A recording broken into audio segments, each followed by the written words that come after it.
For business and personal promotions in Suman TV Kannada, please contact 9686376663. 6ನೇ ವಯಸ್ಸಿಗೆ ನಿಮ್ಗೆ ಬಣ್ಣದ ಬದುಕಿಗೆ ಎಂಟ್ರಿ ಆಗೋದಕ್ಕೆ ಒಂದು ಆಲೋಚನೆ ಬರುತ್ತೆ.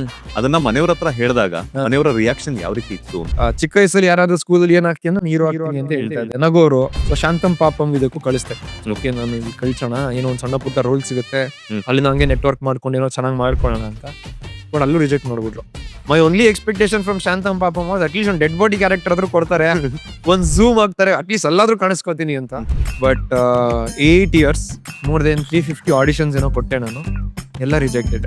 ಮಧ್ಯದಲ್ಲಿ ನನ್ನ ಫ್ರೆಂಡ್ಸ್ ಎಲ್ಲ ಹೇಳೋರು ಬೇಕಾ ಇವೆಲ್ಲ ಬಿಟ್ಬಿಡು, ಬಿಕಾಸ್ ನಾನು ಚೆನ್ನಾಗಿ ಓದ್ತಾ ಇದ್ದೆ. ನಿನ್ ಸಮಾಧಾನಕ್ಕೆ ಒಂದು ಶಾರ್ಟ್ ಫಿಲಮ್ ಏನಾದ್ರು ಮಾಡು, ಸಪೋರ್ಟ್ ಮಾಡ್ತೀವಿ, ಬಟ್ ಸಿನಿಮಾ ಅಂತೆಲ್ಲ ಹೋಗ್ಬೇಡ ಅಂತೆಲ್ಲ ಹೇಳ್ತಿದ್ರು. ಅಫ್ಕೋರ್ಸ್ ಅವ್ರು ಹೇಳ್ಬೇಕಾದ್ ನಂಗೂ ಅನ್ಸ್ತಿತ್ತು ಹೌದಲ್ವಾ ಅಂತ. ಎಲ್ಲ ಈಸಿಯಾಗಿ ಆಗಂಗಿದ್ರೆ ಎಲ್ರು ಏನೋ ಆಗ್ಬಿಡ್ತಾರೆ, ನಾವು ಏನೋ ಕಷ್ಟ ಪಡ್ಬೇಕಂತ ಹೇಳಿ ನಾನು ಹೋಗ್ಬೇಕಾಗಿರೋ ಊರು ಸಿನಿಮಾ. ಅದ್ರ ಮಧ್ಯದಲ್ಲಿ ನಿಂತ್ಕೊಂಡು ಒಂದು ಊರು ಬಸ್ ಸ್ಟಾಪ್ ಅಥವಾ ಚಿಕ್ಕ ಶೆಲ್ಟರ್ ಬಂದು ನನಗೆ ಸೀರಿಯಲ್. ಸೊ ನಾನು ಇಲ್ಲಿ ಕಂಫರ್ಟೇಬಲ್ ಆಗಿ ಅಂತ ಇಲ್ಲೇ ಉಳ್ಕೊಂಡ್ಬಿಟ್ರೆ ನಾನು ಮುಂದೆ ಹೋಗ್ಬೇಕಾಗಿರೋ ಊರನ್ನ ತಲುಪಲ್ಲ. ಎಸ್, ಪ್ರತಿಯೊಬ್ಬರ ಲೈಫ್ ಅಲ್ಲಿ ತಂದೆ ಇಸ್ ದ ಫಸ್ಟ್ ಹೀರೋ ಆಗಿರ್ತಾರೆ. ಸೀರಿಯಲ್ ಆಗಿರ್ಬೋದು, ಸಿನಿಮಾ ಆಗಿರ್ಬೋದು. ಅದ್ ನೋಡೋದಕ್ಕೆ ತಂದೆ ಇಲ್ಲ ಅಂತಂದಾಗ ಐ ಆಲ್ವೇಸ್ ಮಿಸ್ ದಿಸ್. ನಮ್ಮ ತಂದೆ ಒಂದ್ಸಲ I am proud of this ಮಗ್ನೆ ಅಂತ ಅಂದ್ಬಿಡಿದ್ರೆ ನೀವು ಆಸ್ಕರ್ ಗೆದ್ದಿರೋಷ್ಟು ಖುಷಿ ಆಗ್ಬಿಡುತ್ತೆ ಅಂತ ಅನ್ಸುತ್ತೆ. ದೇವ್ರು ನನ್ನ ಕಣ್ಮುಂದೆ ಪ್ರತ್ಯಕ್ಷ ಆಗಿ ನಿಮ್ಮ ಅಪ್ಪನ ಜೊತೆ 5 ನಿಮಿಷ ಮಾತಾಡಕ್ ಬಿಡ್ತೀನಿ, ನಿನ್ನ ಆಯಸ್ ಎಲ್ಲ ಕೊಡ್ತೀಯ ಅಂದ್ರೆ ತಗೊಳಪ್ಪ. ಸಂಬಂಧಿಕರು ಒಂದಷ್ಟು ಜನ ಬೇಕು ಬೇಕಂತಾನೆ ಕೆಲವು ಕಾಮೆಂಟ್ಸ್ ಪಾಸ್ ಮಾಡಿರ್ತಾರೆ. ಅಫೇರ್ ಇರ್ಬೋದೇನೋ, ಅದಕ್ಕೆ ನೀನು ಮದುವೆ ಆಗ್ತಾ ಇಲ್ಲ, ಈ ತರ ಒಂದಷ್ಟು ಚುಚ್ಚಿ ಮಾತಾಡೋದು. ಇದು ಪ್ರಾಬ್ಲಮ್ ಏನಂದ್ರೆ ನಾನು ಎಲ್ಲರೂ ಬೇಗ ನಂಬಿಡ್ತೀನಿ. ಆ ತರ ಮೋಸ ಹೋಗಿರೋ ಇನ್ಸಿಡೆಂಟ್ಗಳಿವೆ. ಆದ್ರೂ ಕೂಡ ಸಿಕ್ಕಾಪಟ್ಟೆ ತರಲೆ. ನಂಗೆ ತರಲೆ ಹೆಂಗಂದ್ರೆ ಈ ಸ್ಕೂಲಲ್ಲೆಲ್ಲಾನು ಫ್ರೆಂಡ್ಸ್ ರೇಗಿಸ್ಕೊತಾ ಇದ್ರು ಗೊತ್ತಾ. ನಂಗೆ ಅದೇನೋ ಗೊತ್ತಿಲ್ಲ, ನಂಗೆ ಯಾವಾಗಲೂ ಟೀಚರ್ಸ್ನ ರೇಗಿಸ್ಬೇಕು ಅನ್ಸೋದು. ನಾನು ಟೀಚರ್ಸ್ ಕಾಲು ಎಳಿಯೋದು, ಅವ್ರ ವಾಶ್ರೂಮ್ ಹೋದ್ರೆ ಲಾಕ್ ಹಾಕೊಂಡ್ ಬಂದ್ಬಿಡೋದು. ನಾನು ಹೋಗಿ ಯಾರಿಗೂ ಪ್ರಪೋಸ್ ಮಾಡ್ಬೇಕು ಅಂತ ಅನ್ಸಿಲ್ವ ಯಾವತ್ತು? ಸುತ್ತಮುತ್ತ ಎಲ್ಲ ತುಂಬಾ ನೋಡ್ತಾ ಇದ್ದೆ. ಲವ್ ಏನೋ ವಯಸ್ಸಲ್ಲಿ ಯಾವ ರೇಂಜ್ಗೆಲ್ಲ ಹುಡುಗರುಗಳು ಉತ್ಸಾಹ ಬಿಡಿದ್ರು ಅಂತ. ಈ ಮದುವೆ ಕಾನ್ಸೆಪ್ಟ್ ಅಥವಾ ಮದುವೆ ಬಿಸ್ನೆಸ್ ಅನ್ನೋದು ಯಾರು ತಪ್ಪು ಮಾಡ್ತಿದಾರೆ? ತಂದೆ ತಾಯಿ ತಪ್ಪು ಮಾಡ್ತಿದಾರ ಅಥವಾ ಮಕ್ಕಳು ತಪ್ಪು ಮಾಡ್ತಿದಾರ? ನನ್ನ ಫ್ರೆಂಡ್ ಒಬ್ರು ಹುಡುಗಿ ಇದ್ದಾರೆ ಮೈಸೂರವ್ರು, ಅವ್ರು ಹೇಳಿದ್ದು ಆ ಹುಡುಗಿಯವ್ರ ಅಮ್ಮ ಫೋನ್ ಮಾಡ್ಬಿಟ್ಟು ಹುಡುಗನ ಕೇಳಿದ್ರಂತೆ, ಅಲ್ಲಪ್ಪ ಎಲ್ಲ ಓಕೆ, ಹುಡುಗರುಗಳೆಲ್ಲ 30-35 ವರ್ಷಕ್ಕೆ ಹಾರ್ಟ್ ಅಟ್ಯಾಕ್ ಆಗಿ ಸತ್ತೋಗ್ತಾ ಇದ್ದಾರೆ. ಸೊ ನಾಳೆ ಮದುವೆ ಆದ್ಮೇಲೆ ನೀವು ಸತ್ತೋಗ್ಬಿಟ್ರೆ ನನ್ನ ಮಗಳಿಗೆ ಏನ್ ಗ್ಯಾರಂಟಿ? ಸೊ ಮದುವೆಗೆ ಮುಂಚೆ ಲೈಫ್ ಇನ್ಶೂರೆನ್ಸ್ ಮಾಡಿಸ್ಬಿಟ್ಟು ನನ್ನ ಮಗಳ ಹೆಸರು ನಾಮಿನಿ ಮಾಡ್ಬಿಡಿ, ಅದ್ರದ್ದು ನಂಗೊಂದು ಫೋಟೋ ಪ್ರೂಫ್ ಕಳಿಸಿ, ಆಮೇಲೆ ಮುಂದಿನ ಮಾತುಕತೆ. ನಿಮ್ಮ ಹುಡುಗ ಹೆಂಗೆ ದಪ್ಪಗೋ ಕಪ್ಪಗೋ ಕುಳ್ಳಗೋ ಉದ್ದಕ್ಕೆ ಹೆಂಗಿದ್ರು ನಮ್ಮ ಹುಡುಗ ನಂದು ಅಂತ ಓನ್ ಮಾಡಿದ್ರಲ್ಲ ಅವಾಗ ನಿಮ್ಗೆ ನಿಯತ್ತಾಗಿದ್ದೀರಾ ಅಂತ ಹೇಳ್ತೀನಿ. ಆಮೇಲೆ ನನಗೆ ಎಷ್ಟು ಜನ ಹುಡುಗರು ಇದ್ದಾರೆ ಗೊತ್ತಾ, ಹಿಂಗೆ ಚಿಟ್ಕೆ ಹೊಡೆದ್ರೆ ಬರ್ತಾರೆ ಅಂತ ಹೇಳ್ತಾ ಇದ್ದೀರಾ ಅಲ್ವಾ? ಬರ್ತಾರೆ ಅಂತ ನಿಮ್ಗೆ ಹೆಂಗೆ ಗೊತ್ತು? ನೀವ್ರ ಜೊತೆ ಕಾನ್ವರ್ಸೇಷನ್ ಮಾಡಿರೋದಕ್ಕೇನೆ. ಸೊ ಒಬ್ಬ ಹುಡುಗ ಇದ್ದು ಇನ್ನೊಬ್ರು ಹುಡುಗರ ಜೊತೆ ಈ ಮಟ್ಟಕ್ಕೆ ಕಂಫರ್ಟೇಬಲ್ ನೀವು ಟೆಕ್ಸ್ಟ್ ಮಾಡಿದ್ರೆ ನೀವೆಲ್ಲಿ ನಿಯತ್ತಾಗಿದ್ದೀರಾ? ನಿನಗೂ ಬಾಯ್ ಫ್ರೆಂಡ್ ಇದ್ದಾನೆ ಅಂತ ಗೊತ್ತಿದ್ರು ಒಂದು ಹುಡುಗ ನಿನಗೆ ಮೆಸೇಜ್ ಮಾಡ್ತಾ ಇದ್ದಾನೆ ಅಂದ್ರೆ ನೀನೇನೋ ದೊಡ್ಡ ಸುಂದ್ರಿ ಅಂತ ಅಲ್ಲ, ನೀನು ಈಸಿ ಆಪ್ಷನ್ ಅನ್ನೋ ಕಾರಣಕ್ಕೆ ಮಾಡ್ತಿದ್ದಾನೆ. ಸೋಷಿಯಲ್ ಮೀಡಿಯಾ ಅನ್ನೋದು ಎಲ್ಲರಿಗೂ ಒಂದು ಇಲ್ಯೂಷನ್ ಕ್ರಿಯೇಟ್ ಮಾಡ್ತಾ ಇದೆ. ನಾವೆಲ್ಲ ಪರ್ಫೆಕ್ಷನ್ ಚೇಸ್ ಮಾಡ್ತಾ ಇದೀವಿ. Hot boyfriend, hot wife, perfect husband, perfect wife, perfection chase ಮಾಡ್ತಾ ಇದೀವಿ. ನಾವು ಪರ್ಫೆಕ್ಷನ್ ಇನ್ನೊಬ್ಬರಲ್ಲಿ ಎಕ್ಸ್ಪೆಕ್ಟ್ ಮಾಡ್ತಿದೀವಿ, ನಮ್ಮನ್ನ ನಾವು ಪರ್ಫೆಕ್ಟ್ ಮಾಡ್ತೀವಿ. ತುಂಬಾ ಜನರು ನೋಡಿದೀನಿ ಆ ತರ. ಏನಿದು ಕಪಲ್ ಗೋಲ್ಸ್ ಟೈಪ್ಸ್ ಹಾಕ್ತಾರೆ ಗೊತ್ತಾ, ಮ್ಯಾಚಿಂಗ್ ಡ್ರೆಸ್, ಆಮೇಲೆ ತರಿಸೋದು ಆನ್ಲೈನ್ ಇಂದ. ಅದು only for social media. Suman TV channel subscribe ಮಾಡಿ, ಶೇರ್ ಮಾಡಿ, ಲೈಕ್ ಮಾಡಿ. ಸುಮನ್ ಟಿವಿನ ಸಬ್ಸ್ಕ್ರೈಬ್ ಮಾಡಿ, ಶೇರ್ ಮಾಡಿ. ಸುಮನ್ ಟಿವಿನ ಸಬ್ಸ್ಕ್ರೈಬ್ ಮಾಡಿ, ಹಾಗೆ ಶೇರ್ ಮಾಡಿ.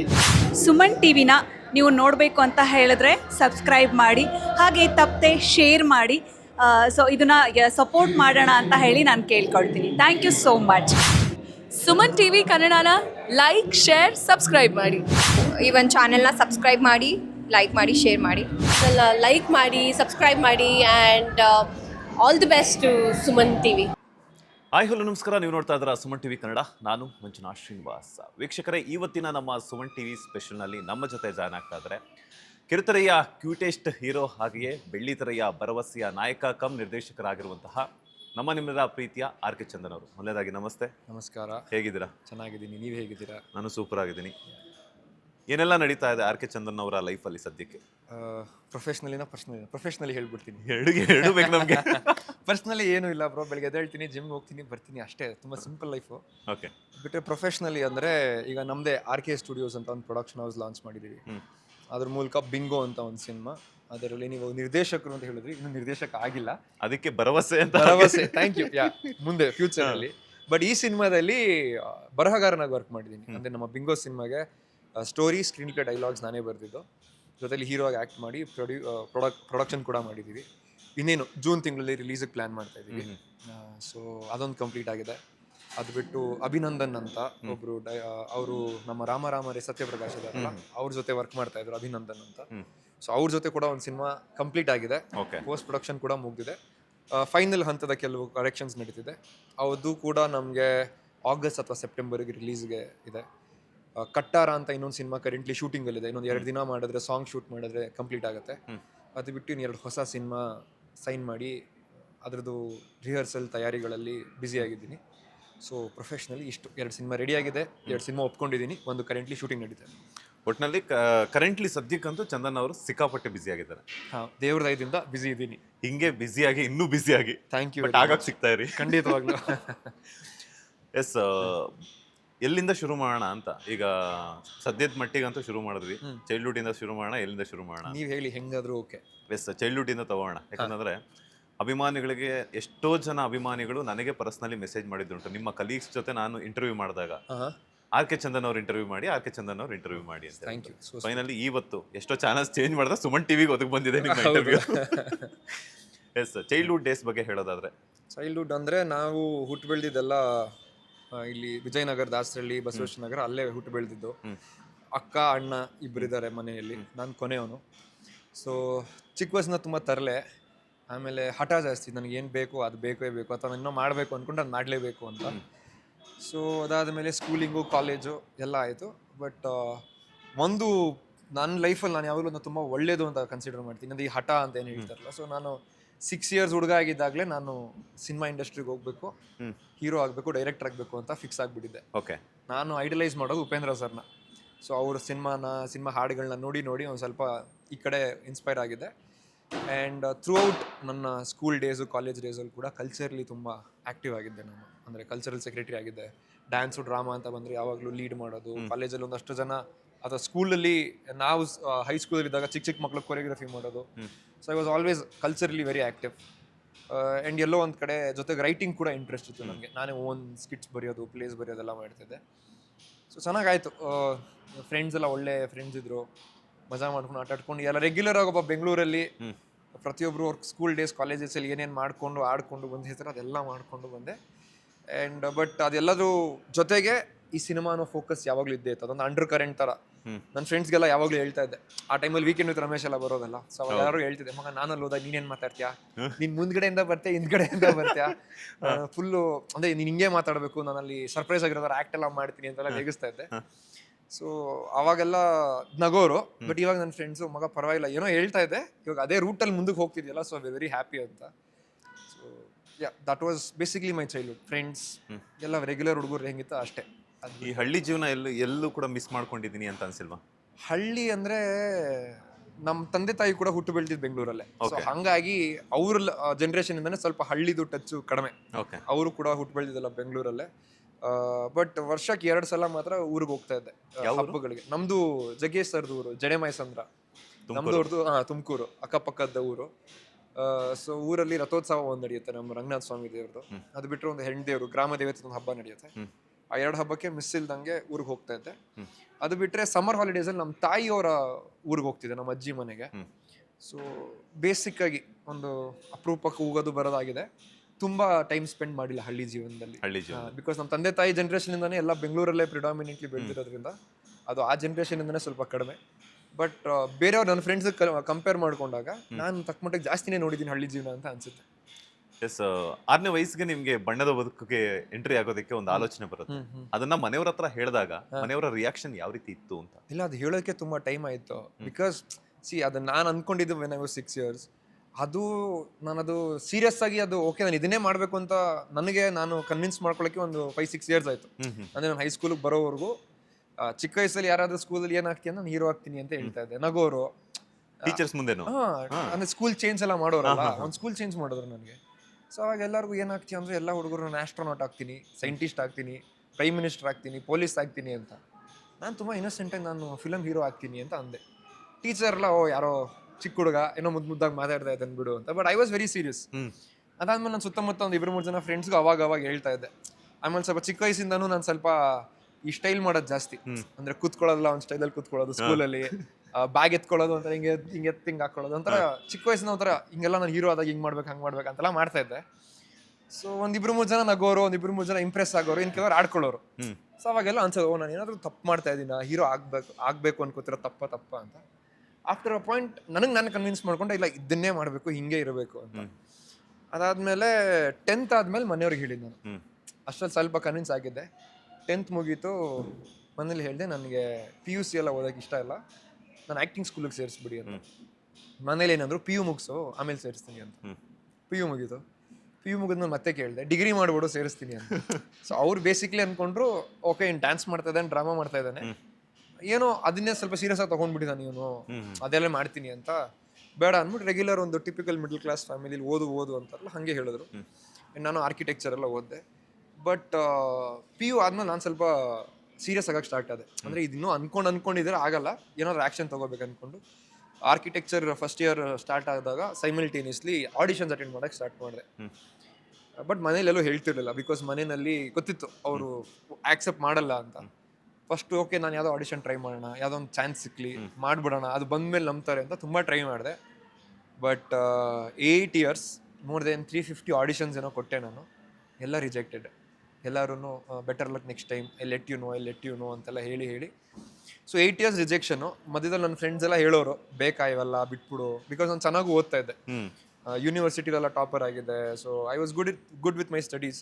ಸೊ ನನ್ನ ಫ್ರೆಂಡ್ಸ್ ಎಲ್ಲ ಚೆನ್ನಾಗಿ ಓದ್ತಾ ಇದೆಯಾ, ಒಳ್ಳೆ ಕಡೆ ಕೆಲಸ ಸಿಗುತ್ತೆ, ಲೈಫಲ್ಲಿ ಆರಾಮಾಗಿರ್ಬೋದು, ಇದು ಯಾಕೆ ಬೇಕು ನಿನ್ನ ಸಮಾಧಾನಕ್ಕೆ ಒಂದು ಶಾರ್ಟ್ ಫಿಲಮ್ ಏನಾದರೂ ಮಾಡು, ಸಪೋರ್ಟ್ ಮಾಡ್ತೀವಿ, ಬಟ್ ಈ ಸಿನಿಮಾ ಅಂತೆಲ್ಲ ಹೋಗಬೇಡ ಅಂತೆಲ್ಲ ಹೇಳ್ತಿದ್ರು. ಅಫ್ಕೋರ್ಸ್ ಅವ್ರು ಹೇಳ್ಬೇಕಾದ್ರೆ ನನಗೂ ಅನಿಸ್ತಿತ್ತು ಹೌದಲ್ವಾ ಅಂತ. ಬಟ್ ಎಲ್ಲೋ ಒಂದು ಕಡೆ ಇಲ್ಲ, ನಾನು ಟ್ರೈ ಮಾಡಬೇಕು, ಎಲ್ಲ ಈಸಿಯಾಗಿ ಆಗಂಗಿದ್ದಿದ್ರೆ ಎಲ್ಲರೂ ಏನೋ ಆಗ್ಬಿಡ್ತಾರೆ, ನಾವು ಏನೋ ಕಷ್ಟಪಡ್ಬೇಕಂತ ಹೇಳಿ ನನ್ನ ಫ್ರೆಂಡ್ಸಿಗೆ ಗೊತ್ತಿಲ್ಲದಂಗೂ ಆಡಿಷನ್ಸ್ ಅಟೆಂಡ್ ಮಾಡೋಕ್ಕೆ ಸ್ಟಾರ್ಟ್ ಮಾಡಿದೆ. ಮುಂಚೆ ಅಟ್ಲೀಸ್ಟ್ ಮನೆಯವ್ರಿಗೆ ಗೊತ್ತಿರ್ತಿರಲ್ಲ, ಫ್ರೆಂಡ್ಸಿಗೆ ಗೊತ್ತಿರ್ತಿತ್ತು. ಬಿಕಾಸ್ ಅವ್ರ ಹತ್ರ ಏನೋ ಜಾಕೆಟ್ ಇಸ್ಕೊಳ್ಳೋದು, ಅವ್ರು ಬೈಕ್ ತೊಗೊಂಡು ಹೋಗೋದೇನೋ ಮಾಡ್ತಿದ್ದೆ. ಆಮೇಲೆ ಅದನ್ನು ಕಟ್ ಆಫ್ ಮಾಡಿ ನಾನು ಒಬ್ಬನೇ ಹೋಗೋಕ್ಕೆ ಸ್ಟಾರ್ಟ್ ಮಾಡಿದೆ. ಎಜುಕೇಷನ್ ಎಲ್ಲ ಮುಗೀತು. ಆಮೇಲೆ ಆರ್ಕಿಟೆಕ್ಚರ್ ಪ್ರಾಕ್ಟೀಸ್ ಮಾಡ್ತಿದ್ದೆ. ಆವಾಗ ಈ ಆಡಿಷನ್ಸ್ ಮೂಲಕನೇ ಒಂದು ಜನ ಫ್ರೆಂಡ್ಸ್ ಆಗಿರ್ತಾರೆ ಗೊತ್ತಾ, ಹೋಗಿ ಪ್ರತಿ ಆಡಿಷನ್ಸಲ್ಲೂ ಸಿಗ್ತಾರಲ್ಲ, ಅಲ್ಲೇ ಒಂದು ಕಮ್ಯುನಿಟಿ ಬಿಲ್ಡ್ ಆಗಿತ್ತು ನಮಗೆ. ಸೊ ಅವ್ನು ಯಾರೋ ಒಬ್ಬ ಟಿವಿನಲ್ಲೆಲ್ಲ ಕಾಣಿಸ್ಕೊಂಡ, ಈ ಶಾಂತಂ ಪಾಪಂ ಅಂತ ಎಪಿಸೋಡ್ಗಳೆಲ್ಲ ಬರ್ತಿತ್ತಲ್ಲ ಕ್ರೈಮ್ ಇದೆ, ಅದು ಕಾಣಿಸ್ಕೊತಾ ಇದ್ದ. ನಾನು ಅವನಿಗೆ ಫೇಸ್ಬುಕ್ಕಲ್ಲಿ ಮೆಸೇಜ್ ಮಾಡಿದೆ, ಬ್ರೋ ಏನಿದು ನನಗೂ ಚಾನ್ಸ್ ಕೊಡಿಸಿ ಅಂತ. ಬ್ರೋ ನಾನೇ ಯಾರ್ದೋ ಥ್ರೂ ಹೋಗಿರೋದು, ಅವರು ಪ್ರತಿ ಸಲ ಆಡಿಷನ್ ಕಾಲ್ ಕರೀತಾರೆ, ನೀವು ಕೊಡಿ, ಬಿಕಾಸ್ ನಮ್ಮ ಥರ ಈಗ ಸಿನಿಮಾ ಅಂತ ಬಂದ ತಕ್ಷಣ ಒಂದು ಫಿಲ್ಮ್ ಬ್ಯಾಕ್ಗ್ರೌಂಡ್ ಇರಬೇಕು, ಮನೇಲಿ ಯಾರೋ ಇನ್ವಾಲ್ವ್ ಇರಬೇಕು, ಅಥವಾ ಯಾರೋ ಇನ್ಫ್ಲೂಯೆನ್ಸ್ ಇರೋರು ನಮಗೆ ಸ್ವಲ್ಪ ಪುಷ್ ಮಾಡಬೇಕು, ಅದಿದ್ರೆ ಸ್ವಲ್ಪ ಎಂಟ್ರಿ ಈಸಿ. ಸೊ ಏನೂ ಇಲ್ಲ, ಪ್ಯೂರ್ಲಿ ಟ್ಯಾಲೆಂಟ್ ನಂಬ್ಕೊಂಡು ಬರ್ತೀರಾ ಅಂದರೆ ನಮಗೊಂದು ಪ್ಲ್ಯಾಟ್ಫಾರ್ಮ್ ಬೇಕು. ಇದರದ್ದು ಶಾರ್ಟ್ ಫಿಲಮ್ ಮೂಲಕ ಆಗಿರ್ಬೋದು, ಇಲ್ಲ ಇನ್ನೊಂದು ಆಪ್ಷನ್ ಅಂದರೆ TV. ಸೊ ಅವನಂದ್ರೆ TV ಟ್ರೈ ಮಾಡಿ ನೀವು ಅಂತ. ಸೊ ಶಾಂತಂ ಪಾಪಂ ಇದಕ್ಕೂ ಕಳಿಸ್ತೆ. ಓಕೆ ನಾನು ಇಲ್ಲಿ ಕಳ್ಸೋಣ, ಏನೋ ಒಂದು ಸಣ್ಣ ಪುಟ್ಟ ರೋಲ್ ಸಿಗುತ್ತೆ, ಅಲ್ಲಿಂದ ಹಂಗೆ ನೆಟ್ವರ್ಕ್ ಮಾಡ್ಕೊಂಡು ಏನೋ ಚೆನ್ನಾಗಿ ಮಾಡ್ಕೊಳ್ಳೋಣ ಅಂತ. ಬಟ್ ಅಲ್ಲೂ ರಿಜೆಕ್ಟ್ ಮಾಡಿಬಿಟ್ರು. ಅಲ್ಲಿಂದನೂ ನನಗೇನು ರೆಸ್ಪಾನ್ಸ್ ಬರಲಿಲ್ಲ. My only expectation from Shantam Papam was at least ಒಂದು ಡೆಡ್ ಬಾಡಿ ಕ್ಯಾರೆಕ್ಟರ್ ಆದರೂ ಕೊಡ್ತಾರೆ, ಒಂದು ಝೂಮ್ ಆಗ್ತಾರೆ, ಅಟ್ಲೀಸ್ಟ್ ಎಲ್ಲಾದರೂ ಕಾಣಿಸ್ಕೋತೀನಿ ಅಂತ. ಅದಕ್ಕೂ ಕರೀಲಿಲ್ಲ. ಆವಾಗ ಫುಲ್ ಡಿಸಪಾಯಿಂಟ್ ಆಗಿಬಿಟ್ಟೆ. ಸೊ 8 years ಯಾರೂ ನನಗೆ ಸಿನಿಮಾದಲ್ಲಿ ಚಾನ್ಸ್ ಕೊಡಲಿಲ್ಲ. ಈ ಶಾಂತಂ ಪಾಪಂ ಅಂತ ಒಂದು ಕ್ರೈಮ್ ಶೋ, ನಾನು ಏನು ಎಕ್ಸ್ಪೆಕ್ಟ್ ಮಾಡ್ತೀನಿ, ಒಂದು ಡೆಡ್ ಬಾಡಿ ಕ್ಯಾರೆಕ್ಟರ್ ಕೊಟ್ಟರು ಓಕೆ ಅಂತ ಅನ್ಕೋತಾ ಇದ್ದೀನಿ, ಅದನ್ನು ಯಾರೂ ಕೊಡ್ತಾ ಇಲ್ವಲ್ಲ. ಮೇ ಬಿ ನನಗೆ ಹಣ್ಣಲ್ಲಿ ಬರ್ದಿಲ್ಲ ಇದು ಅಂದ್ಕೊಂಡು ಡಿಸೈಡ್ ಮಾಡಿದೆ. ಅಷ್ಟಲ್ಲಿ ಆಗಲೇ ನಾನು ವರ್ಕ್ ಮಾಡ್ತಾ ಇದ್ನಲ್ಲ, ಸೊ ಒಳ್ಳೆ ಸಂಬಳ ಇತ್ತು, ಒಳ್ಳೆ ಕಾರ್ಪೊರೇಟ್ ಲೈಫ್ ಸ್ಟೈಲು, ಸಾಕಿದೆಲ್ಲ ಬೇಡ, ಸಾಕು ಟ್ರೈ ಮಾಡಿದೆ ಅಂತ ಅಲ್ಲಿದ್ದೆ. ಅವಾಗ ಆಕ್ಸಿಡೆಂಟಲ್ಲಿ ಮಾಂಗಲ್ಯಂ ತಂತು ನಾನೇನಂತ TV ಶೋ ಸಿಕ್ಕಿದ್ದು. ಅದಕ್ಕೆ ನಾನು ಟ್ರೈಯೇ ಮಾಡಿಲ್ಲ, ಕಳಿಸೂ ಇರಲಿಲ್ಲ. ನಾನು ಶಾಂತಂ ಪಾಪಮ್ಮ ಕಳಿಸಿದ ಪ್ರೊಫೈಲ್ನ ಈ ಸೀರಿಯಲ್ ಮ್ಯಾನೇಜರ್ ನೋಡಿ ನಂಬರ್ ತೊಗೊಂಡು ಕಾಂಟ್ಯಾಕ್ಟ್ ಮಾಡಿದ್ದು.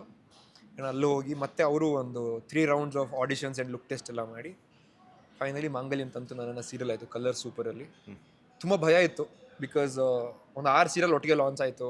ಅದ್ರಲ್ಲಿ ಕೆಲವರು ಆಲ್ರೆಡಿ ಸಿನಿಮಾ ಸೀರಿಯಲ್ಗಳೆಲ್ಲ ಬೇರೆ ಮಾಡಿ ಎಕ್ಸ್ಪೀರಿಯನ್ಸ್ ಇದ್ದವರು, ನಾನು ಒಬ್ಬನೇ ಹೊಸಬ. ಸೊ ನಂಗೆ ಅದೊಂದು ಭಯ ಇತ್ತು. ಆ್ಯಂಡ್ ಅವರೆಲ್ಲ ತುಂಬ ಟಾಲ್ ಇದ್ರು, ನಂಗೆ ಅದೊಂದು ಬೇರೆ ಇನ್ಸೆಕ್ಯೂರಿಟಿ. ನಾನು 6 ಅಡಿ ಇಲ್ಲ ಅನ್ನೋದು ಬೇರೆ ಒಂದು ಇನ್ಸೆಕ್ಯೂರಿಟಿ. 5'9". ಇನ್ನೊಂದು 3 inch ಬಂದ್ಬಿಟ್ಟಿದ್ರೆ ನಾನು 6 ಅಡಿ ಇರ್ತಿದ್ನಲ್ಲ ಅಂತ ನನಗೆ. ಬಿಕಾಸ್ ನಮ್ಮ ಮನೇಲಿ ಎಲ್ಲರೂ ಟಾಲ್. ನಮ್ಮ ತಂದೆ 6 ಅಡಿ, ನಮ್ಮ ಅಣ್ಣ 6 ಅಡಿ, ನಮ್ಮ ತಾತ ಕೂಡ 6'1", ನಮ್ಮ ಚಿಕ್ಕಪ್ಪ 6'4". ಸೊ ನಮ್ಮ ಫಾದರ್ ಸೈಡ್ ಎಲ್ಲ ತುಂಬಾ ಟಾಲ್ ಇದ್ದಾರೆ, ನಮ್ಮ ಅಮ್ಮ ಸೈಡ್ ಎಲ್ಲ ಸ್ವಲ್ಪ ಶಾರ್ಟ್. ನಾನು 2 ಆವ್ರೇಜ್ ಆಗ್ಬಿಟ್ಟು 5'9" ಬಂದ್ಬಿಟ್ಟೆ. ಸೊ ಅದೊಂದು ಇನ್ಸೆಕ್ಯೂರಿಟಿ ನನಗೆ, ನಾನು ಹೈಟ್ ಇಲ್ವಲ್ಲ ಅಂತ. ಸೊ ನಂಗೊಂದು ಭಯ ಇತ್ತು, ನಂಗೆ ಎಕ್ಸ್ಪೀರಿಯನ್ಸ್ ಇಲ್ಲ. ಆಮೇಲೆ ಈ ಥರ ನನಗೆ ನನ್ನ ತಲೆನಲ್ಲೇ ಒಂದಷ್ಟು ಇನ್ಸೆಕ್ಯೂರಿಟೀಸು, ಜನ ಒಪ್ಕೋತಾರೋ ಒಪ್ಕೊಡಲ್ವ ಅಂತ. ಬಟ್ ಗ್ಲಾಡ್ಲಿ ಅಷ್ಟು ವರ್ಷದ ಪರಿಶ್ರಮನೋ ಏನೋ ಗೊತ್ತಿಲ್ಲ, 8 years ಕಷ್ಟಪಟ್ಟು ಆಡಿಷನ್ಸ್ ಕೊಟ್ಟಿದ್ದು, ಅದು ತುಂಬ ಆನೆಸ್ಟಾಗಿ ಟ್ರೈ ಮಾಡಿದ್ರದ್ದು ರಿಸಲ್ಟ್ ಏನೋ ಗೊತ್ತಿಲ್ಲ. ಆ ಮಾಂಗಲ್ಯಂ ತಂತು ನಾನೇನೋ ಸೀರಿಯಲ್ ಅನ್ನೋದು ತುಂಬ ದೊಡ್ಡ ಒಂದು ಸಕ್ಸಸ್ ಆಯಿತು. ನಾನು ಅನ್ಕೊಳ್ಳದಿರೋ ಮಟ್ಟಕ್ಕೆ ಒಂದು ಪಾಪ್ಯುಲಾರಿಟಿ, ಒಂದು ಫೇಮು, ಒಂದು ರೀಚ್ ತಂದು ಕೊಡ್ದೆ ಆ ಶೋ. ಆ್ಯಂಡ್ ಅದ್ರ ಜೊತೆಗೆ ಒಂದು ನಂಬಿಕೆ ತಂದು ಕೊಡ್ತು. ಓಕೆ, ನಾನು ಏನೋ ಮಾಡ್ಬೋದು, ಪ್ರಯತ್ನ ಪಟ್ಟರೆ ಇನ್ನೂ ಆಗತ್ತೆ ಅನ್ನೋದು. ಸೊ ಅದು ಕೋವಿಡ್ ಟೈಮಲ್ಲಿ ಅಬ್ರಪ್ಲಿ ಸ್ಟಾಪ್ ಆಯಿತು ಸೀರಿಯಲ್ಲು. ಅದಾದಮೇಲೆ ನಾನು ಬಂದಿದ್ದೆ ಸಿನಿಮಾಗೆ ಹೋಗಬೇಕನ್ನೋ ಕಾರಣಕ್ಕೆ. ಸೊ ಮತ್ತೆ ಟಿ ವಿನಲ್ಲೇ ಉಳ್ಕೊಳ್ಳೋದು ಬೇಡ, ಅಂದರೆ I would not against T V, because ನಾನು ಒಂದು ರೆಕಗ್ನಿಷನ್ ಕೊಟ್ಟಿದ್ದೆ ಟಿ ವಿ. ಬಟ್ ನಿಮಗೆ ಏನಂದರೆ ಅದೊಂದು ಕಂಫರ್ಟ್ ಕ್ರಿಯೇಟ್ ಮಾಡಿಕೊಡುತ್ತೆ. ನಿಮಗೆ ತಿಂಗಳಿಗೆ ಒಂದಿಷ್ಟು ದಿನ ಕೆಲಸಕ್ಕೆ ಹೋಗ್ತೀರಾ, ಒಂದು ಪೇಮೆಂಟ್ ಬರುತ್ತೆ, ಒಂದಷ್ಟು ಜನಕ್ಕೆ ರೀಚ್ ಆಗ್ತೀರಾ, ಸೋಷಿಯಲ್ ಮೀಡಿಯಾದಲ್ಲಿ ಫೇಮ್ ಸಿಗುತ್ತೆ, ಅಷ್ಟೇ ಸಾಕು ಅಂತ ಲಿಮಿಟ್ ಆಗಂಗಿದ್ರೆ ಅದರಲ್ಲೇನೂ ಸಮಸ್ಯೆ ಇಲ್ಲ. ಬಟ್ ನಾನು ಬೇರೆ ಏನೋ ಮಾಡಬೇಕು ಅನ್ನೋ ಉದ್ದೇಶ ಇಟ್ಕೊಂಡು ಟಿ ವಿ ರೂಟಿಗೆ ಬಂದಿದ್ದೆ. ಅಂದರೆ ನಾನು ಹೋಗಬೇಕಾಗಿರೋ ಊರು ಸಿನಿಮಾ, ಅದ್ರ ಮಧ್ಯದಲ್ಲಿ ನಿಂತ್ಕೊಂಡು ಒಂದು ಊರು ಬಸ್ ಸ್ಟಾಪ್ ಅಥವಾ ಒಂದು ಚಿಕ್ಕ ಶೆಲ್ಟರ್ ಬಂದು ನನಗೆ ಸೀರಿಯಲ್ಲು. ಸೊ ನಾನು ಇಲ್ಲಿ ಕಂಫರ್ಟೇಬಲ್ ಆಗಿದೆ ಅಂತ ಇಲ್ಲೇ ಉಳ್ಕೊಂಡ್ಬಿಟ್ರೆ ನಾನು ಮುಂದೆ ಹೋಗಬೇಕಾಗಿರೋ ಊರನ್ನ ತಲುಪಲ್ಲ. ಸೊ ರಿಸ್ಕ್ ಏನೇ ಇದ್ರೂ ಪರವಾಗಿಲ್ಲ. ಕೆಲವರು ಅದನ್ನ ದಡ್ಡತನ ಅಂದರು. ನನಗೆ ಬಹಳಷ್ಟು ಆಫರ್ಸ್ ಬಂತು. ನಾನು ಇವತ್ತಿಗೂ ಕೂಡ ತುಂಬ ಕೃತಜ್ಞತೆಯಿಂದ ಅದನ್ನ ಹೇಳ್ತೀನಿ. ಏನಂದರೆ ಆ ಸೀರಿಯಲ್ ಮುಗ್ದು 6 ವರ್ಷ ಆದರೂ ಇವತ್ತಿಗೂ ಪ್ರತಿಯೊಂದು ಟಿ ವಿ ಚಾನಲ್ನವರು ಕೂಡ ಯಾವುದೇ ಹೊಸ ಶೋ ಲಾಂಚ್ ಆಗಬೇಕಾದ್ರೂ ಒಂದ್ಸಲ ಕೇಳ್ತಾರೆ, are you interested to come back ಅಂತ. ಅಂದರೆ ಇನಿಷಿಯಲಿ ಅದು ಎಲ್ಲರೂ ಏನು ಅಂದ್ಕೊಂಡ್ರು, ದಟ್ಟನ ಅಥವಾ ದುರಂಕಾರ, ಇವನಿಗೆ ತಲೆ ನಿಲ್ತಿಲ್ಲ, ಒಂದು ಸೀರಿಯಲ್ ಸಕ್ಸಸ್ ಆದ ತಕ್ಷಣ ಸಿನಿಮಾಗೆ ಹೋಗ್ಬಿಟ್ಟ, ಇವನು ಏನಾಗುತ್ತೋ ನೋಡೋಣ ಅನ್ನೋ ಥರ ಇದ್ರು. ಬಟ್ ಅದಾದಮೇಲೆ ಒಂದು 2-3 ಜನ ಡೈರೆಕ್ಟಾಗಿ ಇಂಟ್ರಾಕ್ಟ್ ಮಾಡಿದಾಗ ಹೇಳಿದೆ, ನನ್ನ ಆಸೆ ಕನಸಿದೆ, ಗೊತ್ತಿಲ್ಲ, ಟ್ರೈ ಮಾಡ್ತಾ ಇದ್ದೀನಿ. ನಾನು ಸೀರಿಯಲ್ಗೆ ಬಂದಾಗಲೂ ಒಂದು ಟ್ರೈಯೇ ಮಾಡಿದ್ದು, ಎಲ್ಲೂ ಸಿಗ್ತಿಲ್ಲ, ಇದು ಅಟ್ಲೀಸ್ಟ್ ಟ್ರೈ ಮಾಡೋಣ ಅಂತ ಬಂದಿದ್ದು. ಅದೇನೋ ಆಯ್ತಲ್ವ, ಹಾಗೆ ಸಿನಿಮಾದಲ್ಲೂ ಒಂದು ಟ್ರೈಯೇ ಮಾಡ್ದಂಗೆ ಬಿಟ್ಕೊಡ್ಬಾರ್ದು ಅಂತ ಟ್ರೈ ಮಾಡ್ತಿದ್ದೀನಿ ಅಂತ. ಸೊ ಲೇಟರ್ ಅವ್ರಿಗೆಲ್ಲ ಅರ್ಥ ಆಯಿತು, ಓಕೆ ಅವನು ಪ್ಯಾಷನೇಟಾಗಿ ಏನೋ ಟ್ರೈ ಮಾಡ್ತಿದ್ದಾನೆ, ದುರಂಕಾರದಲ್ಲಿ ಟ್ರೈ ಮಾಡ್ತಾ ಇಲ್ಲ ಅಂತ. ಸೊ ಇವತ್ತಿಗೂ ಕೂಡ ಯಾವುದೇ ಒಂದು ಶೋ ಲಾಂಚ್ ಆಗಬೇಕಾದ್ರೂ ಒಂದ್ಸಲಿ ಫೋನ್ ಮಾಡಿ ಕೇಳ್ತಾರೆ, ಮಾಡ್ತೀರಾ ಅಂತ. ಸೊ ಆ ಮಟ್ಟದ ಒಂದು ನಂಬಿಕೆನ, ಸಂಬಂಧನ ಎಲ್ಲರ ಜೊತೆ ಉಳಿಸ್ಕೊಂಡಿದ್ದೀನಿ. ಬಟ್ ಅದೇ cinema is something that I always dreamt of. ಅಂದರೆ ಇಲ್ಲಿಗೆ ಹೋಗಬೇಕು, ಇದನ್ನೇ ಮಾಡಬೇಕಂತ. ಬಿಕಾಸ್ ಬರೀ ಆ್ಯಕ್ಟರ್ ಆಗಬೇಕು ಅನ್ನಂಗಿದ್ರೆ ಟಿ ವಿ ಸೀರಿಯಲ್ಲೇ ಸಾಕು ಅಂತ ಇರ್ತಿದ್ದೆ ನಾನು. ಬಟ್ ನಾನು ಒಬ್ಬ ಡೈರೆಕ್ಟರ್ ಆಗಬೇಕು, ನಾನು ಏನೋ ಒಂದಷ್ಟು ಕಥೆಗಳನ್ನ ಜನಕ್ಕೆ ಹೇಳಬೇಕು ಅನ್ನೋ ಒಂದು ಆಸೆ ಇರೋದ್ರಿಂದ I am focusing more on cinema ಅಷ್ಟೇ. ಎಸ್, ಬಟ್ ಆದರೂ ಕೂಡ ತುಂಬ ಖುಷಿ ವಿಚಾರ ಶೇರ್ ಮಾಡಿದ್ರಿ. ಯಾವುದು, ಎಷ್ಟೋ ಜನಕ್ಕೆ ಅವಕಾಶಗಳೇ ಬರಲ್ಲ ಅನ್ನುವಂಥದ್ದಿರುತ್ತೆ, ಬಟ್ ನಿಮಗೆ ಪ್ರತಿಯೊಂದು ಬಾಗಿಲು ತೆರೆದೇ ಇರುತ್ತಲ್ಲ. ಹೌದು, ಅಂದರೆ ಇದನ್ನ ನಂಗೆ ತುಂಬ ಜನ ಇವತ್ತಿಗೂ ಯಾವ್ದಾದ್ರು ಒಂದು ಫೋಟೋ ಹಾಕಿದ್ರು, ರೀಲ್ ಹಾಕಿದ್ರು ತುಂಬ ಜನ ಕೇಳ್ತಾರೆ, ಅಲ್ಲ ನೀವು ನೋಡೋದಕ್ಕೆ ಚೆನ್ನಾಗಿದ್ದೀರಾ, ಟ್ಯಾಲೆಂಟೆಡ್ ಇದ್ದೀರಾ, ನಿಮ್ಗೆ ಯಾರು ಅವಕಾಶ ಕೊಡ್ತಾ ಇಲ್ಲ, ಇವ್ರಿಗೆ ಅವಕಾಶ ಕೊಡಿ ಅಂತೆಲ್ಲ ಪಾಪ ಯಾವುದೋ ಚಾನಲ್ಗಳನ್ನೆಲ್ಲ ಟ್ಯಾಗ್ ಮಾಡ್ತಾರೆ ಜನ. ಸೊ ಅವ್ರ ತಲೆನಲ್ಲಿ ಏನಿದೆ ಅಂದರೆ, ಈ ಹುಡುಗ ಯಾಕೆ ಟಿವಿನಲ್ಲಿ ಕಾಣಿಸ್ಕೋತಿಲ್ಲ ಅಂದರೆ ಅವ್ನಿಗೆ ಅವಕಾಶ ಕೊಡ್ತಿಲ್ಲ ಅನ್ಸುತ್ತೆ, ಅದಕ್ಕೆ ಕಾಣಿಸ್ಕೋತಿಲ್ಲ ಅಂತ ಅವ್ರ ತಲೆನಲ್ಲಿದೆ. ಸೊ ಅದಕ್ಕೆ ಅದೊಂದು ಕ್ಲಾರಿಟಿ ಕೊಟ್ಟೆ. ಆ್ಯಂಡ್ ಅದನ್ನ ತುಂಬ ಜನ ಬೇರೆ ಥರ ಹಬ್ಸಿರೋದು ಇದೆ, ಅವ್ನಿಗೆ ಟಿವಿನಲ್ಲಿ ಯಾರೋ ಚಾನ್ಸ್ ಕೊಡ್ತಿಲ್ಲ, ಗುರು ಅದಕ್ಕೆ ಅವನೇ ಪ್ರೊಡಕ್ಷನ್ ಮಾಡ್ಕೊಂಡಿದ್ದಾನೆ, ಈ ಥರನೂ ನೆಗೆಟಿವ್ ಆಗಿ ಹಬ್ಬಿಸಿದವರು ಇದ್ದಾರೆ ಅದನ್ನು. ಸೊ ಅದಕ್ಕೆ I wanted to be very clear. ಅಂದರೆ ನಾನು ಎಲ್ರಿಗೂ ನಾನು ಮೆಸೇಜ್ ತೋರ್ಸೋಕ್ಕಾಗಲ್ಲ ಅಲ್ವಾ, ನಂಗೆ ಯಾರ್ಯಾರು ಮೆಸೇಜ್ ಮಾಡಿ ಮಾಡ್ತೀರಾ ಅಂತ ಕೇಳ್ತಿದ್ದಾರೆ ಅಂತೆಲ್ಲ ನಾನು ತೋರ್ಸೋಕ್ಕಾಗಲ್ಲ. ಹೌದು. ಸೊ ಅದಕ್ಕೆ ಐ ವಾಂಟೆಡ್ ಟು ಕ್ಲಾರಿಫೈ. ಅಂದರೆ ಇವತ್ತಿಗೂ ಆ ಒಂದು ಒಳ್ಳೆತನನ ನಾನು ಕೆಲಸದ ಮೂಲಕ ಆಗಲಿ ಅಥವಾ ಒಬ್ಬ ವ್ಯಕ್ತಿ ಆಗಲಿ ನಾನು ಎಲ್ಲರ ಜೊತೆ ಆ ಸಂಬಂಧನ ಮೇಂಟೈನ್ ಮಾಡಿರೋದ್ರಿಂದ ಇವತ್ತಿಗೂ ಕರೀತಾರೆ, ಬನ್ನಿ ಮಾಡ್ತೀರಾ ಅಂತೆಲ್ಲ. ಅಟ್ಲೀಸ್ಟ್ ಒಂದ್ಸಲ ಕೇಳ್ತಾರೆ, ಆರ್ ಯು ಇಂಟ್ರೆಸ್ಟೆಡ್ ಅಂತ. ಸೊ ಇಲ್ಲ ಹಿಂಗೇನೋ ಮಾಡ್ತಿದ್ದೀನಿ ಅಂದಾಗ, okay let me know next time, ನೀವು ಮತ್ತೆ ನೆಕ್ಸ್ಟ್ ಟೈಮ್ ಏನಾದ್ರು ಮಾಡೋ ಇಂಟ್ರೆಸ್ಟ್ ಇದ್ರೆ ಹೇಳಿ, ವಿ ವಿಲ್ ಟೇಕ್ ಯು ಅಂತ. ಸೊ ಅದೊಂದು ನೀವು ಹೇಳಿದ ಖುಷಿ ವಿಚಾರ. ಅವಕಾಶಕ್ಕೆ ದೇವರು ಅಥವಾ ನನ್ನ ಸುತ್ತಮುತ್ತ ಜನ ಯಾರು ಕೊರತೆ ಕ್ರಿಯೇಟ್ ಮಾಡಿಲ್ಲ. ಎಸ್, ಮನೆಯವರ ಒಂದು ಮಾಂಗಲ್ಯಂ ತಂತು ನಾನೇನ ಈ ಒಂದು ಸೀರಿಯಲ್ ಬಂದ ಮೇಲೆ ಸಾಕಷ್ಟು ಜನ ಕರ್ನಾಟಕದ ಹುಡುಗಿಯರು ನಿಮ್ಮ ಹತ್ರ ಮಾಂಗಲ್ಯನ ಕಟ್ಟಿಸ್ಕೋಬೇಕು ವೆಯ್ಟ್ ಮಾಡ್ತಿದ್ದಾರೆ. ಸೊ ಮನೆಯವ್ರಿಗೆ ಈ ಆಪರ್ಚುನಿಟಿ ಬಂದಿದೆ ಅಂತ ಗೊತ್ತಾದ್ಮೇಲೆ ಹೆಂಗೆ ರಿಯಾಕ್ಟ್ ಆದ್ರು ಅಂತ? ಅಂದರೆ ಅದೇ ಫಸ್ಟ್ ಇನಿಷಿಯಲಿ ಒಂದು 3-4 ರೌಂಡ್ ಲುಕ್ ಟೆಸ್ಟ್ ಆಯಿತು ಅಂತ ಹೇಳಿದ್ನಲ್ಲ, ಅವಾಗ ನನ್ನ ಮನೆಯವ್ರಿಗೂ ಇನ್ನೂ ಹೇಳಿರಲಿಲ್ಲ. ಬಿಕಾಸ್ ಇದು ಕನ್ಫರ್ಮ್ ಆಗಲಿ ಬಿಡು, ಕನ್ಫರ್ಮ್ ಆದಮೇಲೆ ಹೇಳೋಣ ಅಂತ. ಒಂದು 3 ರೌಂಡ್ಸ್ ಆಯಿತು. ಫೈನಲಿ ಹೀರೋ ಇವನೇ ಅಂತೆಲ್ಲ ಫಿಕ್ಸ್ ಆಗಿ ಫೋಟೋ ಶೂಟ್ ಎಲ್ಲ ಆಯ್ತಲ್ಲ, ಆ ಟೈಮಲ್ಲಿ ಹೇಳಿದ್ದು ಮನೆಯಲ್ಲಿ, ಈ ಥರ ಒಂದು ಸೀರಿಯಲ್ ಸಿಕ್ಕಿದೆ, ಇನ್ನೊಂದು ಸ್ವಲ್ಪ ದಿನಕ್ಕೆ ನಾನು ಕೆಲಸ ಬಿಡ್ತಾ ಇದ್ದೀನಿ ಅಂತ. Because it was a very I was in a very good office ಇಂದಿರಾನಗರಲ್ಲಿ, ಒಳ್ಳೆ ಸಂಬಳ, 9 to 5 ಜಾಬ್, ವೀಕೆಂಡ್ಸ್ ಆಫ್, ಕರೆಕ್ಟಾಗಿ ತಿಂಗಳಿಗೆ 5ನೇ ತಾರೀಕು, ಅದು ಗೌರ್ಮೆಂಟ್ ಹಾಲಿಡೇ ಇರಲಿ ಏನೇ ಇರಲಿ ತಕ್ಕಂಥದ್ದು ಬಂದು ದುಡ್ಡು ಬೀಳೋದು, ಲೈಫ್ ಚೆನ್ನಾಗಿತ್ತು, ಏನೂ ಸಮಸ್ಯೆ ಇರಲಿಲ್ಲ. ಸೊ ನಮ್ಮ ಮನೆಯಲ್ಲಿ ಹೆಂಗೆ ಅಂದರೆ, ಒಂದು ಸ್ಟೇಬಲ್ ಇನ್ಕಮ್ ಬಿಟ್ಟು ಈ ಒಂದು ಅನ್ಸರ್ಟನ್ ಇಂಡಸ್ಟ್ರಿಗೆ ಹೋಗ್ತಾ ಇದ್ದಾನೆ, ಯಾಕೆ ಬೇಕು ಅನ್ನೋದು ಒಂದಿತ್ತು ಮನೆಯಲ್ಲಿ. ಬಟ್ ಫೈನಲಿ ಹೇಳಿದ್ನಲ್ಲ ನಾನು, ನೋಡಿ ಇಷ್ಟು ವರ್ಷ ಟ್ರೈ ಮಾಡಿದ್ದೀನಿ, ಇದು ಒಂದ್ಸಲ ಪ್ರಯತ್ನ ಪಟ್ಬಿಡ್ತೀನಿ, ಆಗಿಲ್ಲ ಅಂದರೆ ಮತ್ತೆ ನಾನು ಹೆಂಗೂ ನಂದು ರೆಕಾರ್ಡ್ ಚೆನ್ನಾಗಿದೆ ಅಲ್ವಾ, ನಾನು ಚೆನ್ನಾಗಿ ಓದಿದ್ದೀನಿ, ಆಮೇಲೆ ಟಾಪರ್, ಆ್ಯಂಡ್ ನನ್ನ ವರ್ಕ್ ಎಕ್ಸ್ಪೀರಿಯನ್ಸ್ ಕೂಡ ನಾನು ಹೋಗಿರೋ ಆಫೀಸ್ಗಳಲ್ಲೆಲ್ಲ ಒಳ್ಳೆ ಹೆಸರೇ ಇದೆ. ಸೊ ನಂಗೆ ಮತ್ತೆ ಕೆಲಸ ಸಿಗುತ್ತೆ. ಆರ್ಕಿಟೆಕ್ಟ್ ನಾನು ಯಾವಾಗ ಬೇಕಾದ್ರೂ ಆಗ್ಬೋದು, ಬಟ್ ಆ್ಯಕ್ಟರ್ ಆಗೋದಕ್ಕೆ ಒಂದು ಲಿಮಿಟೇಷನ್ ಇದೆ. ಕೆಲವೇ ಸಲ ಮಾತ್ರ ನಮ್ಗೆ ಅವಕಾಶಗಳು ಸಿಗೋದು ಒಂದು ಹೆಜ್ಜೆ ಮುಂದೆ ಇಡೋದಕ್ಕೆ. ಈಗೆಲ್ಲೋ ಒಂದು ಕಡೆ ಸಿಕ್ಕಿದೆ, ಟ್ರೈ ಮಾಡ್ತೀನಿ, ವರ್ಕೌಟ್ ಆಗಿಲ್ಲ ಅಂದರೆ of course I will come back to this ಅಂತ.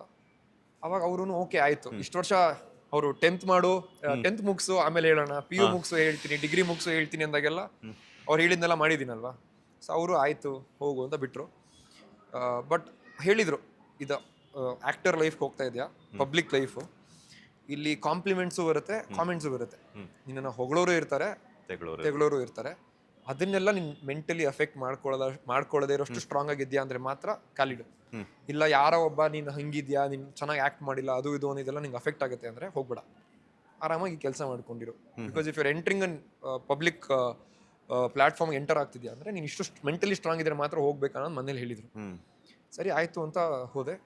ಆ್ಯಂಡ್ ಅದೇ ಆ ಸೀರಿಯಲ್ ಚೆನ್ನಾಗಾಗಿ ಹೊರಗಡೆ ಹೋದಾಗ ಜನ ಗುರ್ತಿಟ್ಟು ನಮ್ಮನ್ನು ಮಾತಾಡ್ಸೋದು ಅದನ್ನೆಲ್ಲ ನೋಡ್ತಾ ಅವ್ರಿಗೂ ಓಕೆ ಖುಷಿ ಆಯಿತು. ಓಕೆ ಇನ್ನೇನೋ ಹೇಳಿದ್ದ ಅದನ್ನು ಮಾಡಿದ್ದಾನೆ, ಇನ್ಮೇಲೆ ನಾವು ಇವನಿಗೆ ಈ ದಿಕ್ಕಲ್ಲಿ ಸಪೋರ್ಟ್ ಮಾಡೋಣ ಅಂತ. ಸೊ ಆ ನಂಬಿಕೆ ಇವಾಗ ನಾನೊಂದು ಪ್ರೊಡಕ್ಷನ್ ಹೌಸ್ ಮಾಡೋಣ, ನಾವೇ ದುಡ್ಡು ಹಾಕೊಂಡು ಸಿನಿಮಾ ಮಾಡೋಣ, ನಾನೇ ಒಂದು ಕತೆ ಬರ್ತಿದ್ದೀನಿ ಅಂದಾಗ ಹೌದಾ ಏನು ಯಾಕೆ ಅಂತ ಏನೂ ಕೇಳ್ದಂಗೆ ಸರಿ ನೀನು ಮಾಡು, ನನ್ನ ಜೊತೆ ನಿಲ್ತೀವಿ ಅನ್ನೋಷ್ಟು ನಂಬಿಕೆ ಈಗ ನನ್ನ ಮನೆಯವ್ರಿಗೂ ಬಂದಿದೆ. ಸೊ ಈಗ ನೆಕ್ಸ್ಟ್ ಈಗ ಸಿನಿಮಾ ಕಂಪ್ಲೀಟ್ ಆಗಿದೆ, ಜನ ಅದನ್ನು ಹೆಂಗೆ ರಿಸೀವ್ ಮಾಡ್ತಾರೆ ಅನ್ನೋದ್ರ ಮೇಲೆ ನಮ್ಮ ಮನೆಯವ್ರ ನಂಬಿಕೆ ಇನ್ನೊಂದು ಸ್ವಲ್ಪ ಜಾಸ್ತಿ ಉಳಿಸ್ಕೊಂಡು ಮತ್ತೆ ಇನ್ನೊಂದಷ್ಟು ಸಿನಿಮಾಗಳನ್ನ ಮಾಡಬೇಕು ಅಂತ ಆಸೆ ಇದೆ ಅಷ್ಟೇ.